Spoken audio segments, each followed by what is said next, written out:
I mean, look, rookie, he looked really good in the first half. He's playing a back-to-back after missing 10 days of not playing any games because of COVID. I have no issue with how he played tonight. And the biggest thing, one of my bigger takeaways from this specific game is something you said last night where I'm like, I don't know, do you give this more time? No, we're done with it. Hell yeah. No, Keegan Murray started the second half. Mike Brown was asked about that after the game. And he said, yeah, there's a chance he's a starter going forward. Yeah. The Kings don't play again until Thursday now. So they got a ton of time off to kind of figure some things out before the Memphis Grizzlies come to town.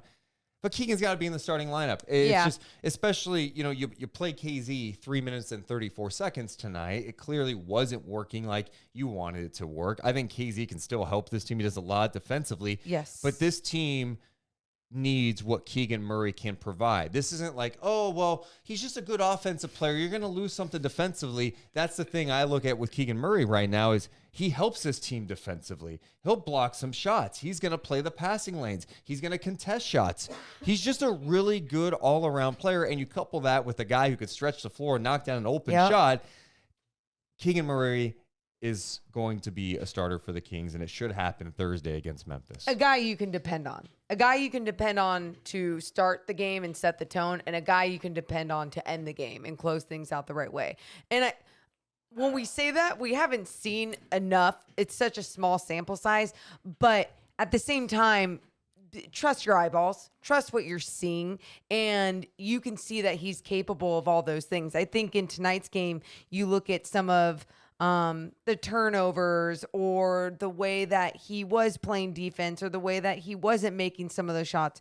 Yeah, that's supposed to happen. It's basketball. There's going to be guys who have streaks of that happening where they just play like shit for 5 games straight and they just can't get out of it. There's going to be guys who just shoot the ball well one night and then have an awful night the other night. That's just how it goes sometimes. And I know we all want everyone to be completely consistent across the board. It's just not realistic. Well, Keegan looked really good in this one. Of course, we mentioned the shot kind of did not fall late for him. 1 of 7 in the second half. He ends up in his plus-minus +2 tonight, which was pretty outstanding considering he played 38 minutes and the Kings were down pretty big at stretches in this game.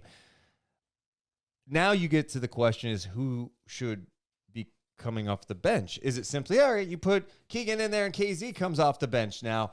Or do you really consider someone like Harrison Barnes at this point? HB has not made a 3 in 3 games this year. And I know we keep talking about sample size. Yes, I'm more than aware. I'm also more than aware that Mike Brown is still learning rotations, figuring out what works, the combinations who work, combinations that don't. Guys could have a good week of practice, break their way in the rotation. Things can change on the fly. I'm just curious what direction they go because Harrison Barnes has not, if he's not knocking down his shot now, which you'd think at some point it drops. He's a 40% three-point shooter. But clearly, there are limitations defensively with him right now. Sure. What direction do you go? Mike Brown's probably, if I had to guess in this sample size, is probably the type of coach that is like, got to work it out, figure it out, and I'm going to help you figure it out too, whether that means the way that he adjusts his role, his minutes, his position in a starting lineup. Like, sure, he might also be a part of that adjustment, but I still believe Harrison Barnes can figure it out. Oh, I do too. But I just think my point is if Mike Brown first makes that adjustment because he's like, hey, you need to figure it out, but I'm going to start by making this adjustment, but figure it out with these minutes that you're getting.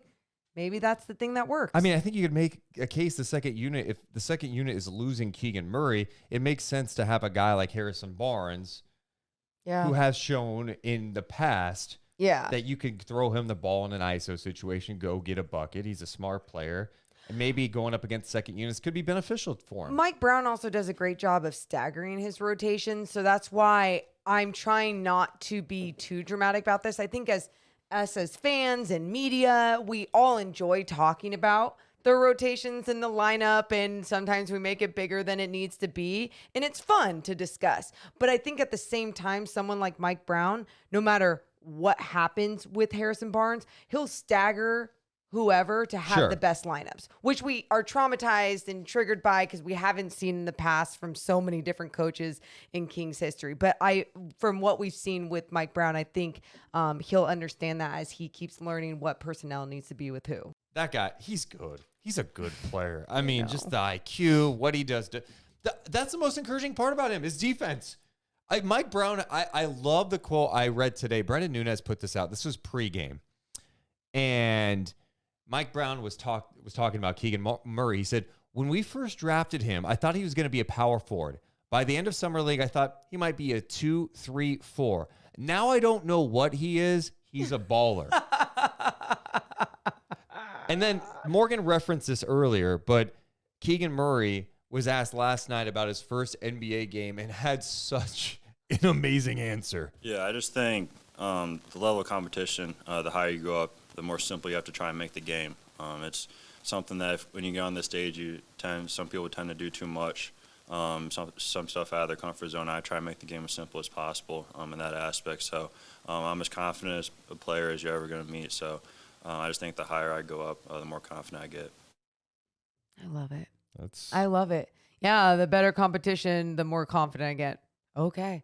That mentality is different. Also, De'Aaron Fox is on Draymond Green's podcast. Yes. And it's one thing for like you to give some love to a rookie, but God, he sounds like he's in love with Keegan. Here's what he said on Draymond's pod. It's crazy how good he is. But he also has that like Tim Duncan demeanor. Like every day I see him, like, yo, what's up, Rook? Like, what's up, Fox? I'm like, come on, dog. You gotta give me something. You just give me something. But like he comes in, man, he's the most efficient guy I've ever been around. Like, you look over, if he's just shooting, he's not missing. Then we played pickup a little bit before training camp. He doesn't miss. He doesn't have any wasted motion. Like, everything he does is just efficient. Defensively, offensively, grabbing rebounds, boxing out. He kind of really just makes the game look easy. And if he had some facial hair, I would have thought bro was like in his 30s. But he, 21, I think he just turned 22. And he walks around and like the demeanor is just always calm. And he's gonna be really good. Like, he's gonna show the world what he can do. One of my favorite lines: no wasted motion. Like, is just so efficient with everything he does. And I mean, you see how smooth his shot is. Yeah. I can only imagine what it's like if they are, playing a little one-on-one or just shooting around.